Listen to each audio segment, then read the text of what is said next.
Speaker, the question is, when will the Conservatives listen to their own caucus that is speaking out in opposition to C-51? The need for better scrutiny is evident, especially when we learn that First Nations activists like Palmater and Cindy Blackstock are already being surveilled by this government. Palmater, Grand Chief Phillip, and others have been outspoken in their concerns that C-51 will only make this surveillance easier and risks to lump First Nations activists as terrorist threats. Will the minister do the right thing, listen to these concerns, and stop this bad bill? Good question. The Honourable Minister of Public Safety.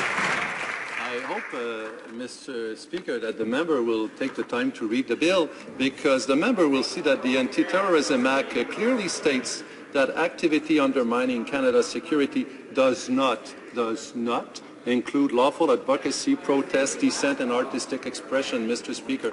I had been given the opportunity to go to committee, Mr. Speaker, and why is it that every time we talk about security, they fear for freedom? Actually, Mr. Speaker, there is no liberty without security. That's why we are tabling this important bill, Mr. Speaker, and I hope the opposition will listen to the voice of the sister of a fallen warrant officer, Mr. Patrice Vincent. Thank you. The Honourable Member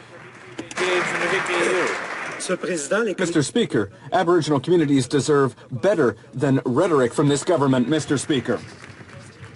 Their concerns are in fact very legitimate. As for me, Mr. Speaker, all too often I've seen the forces of law and order call our protests illegal. So, I wouldn't be surprised if they tried to lump us in with the terrorists.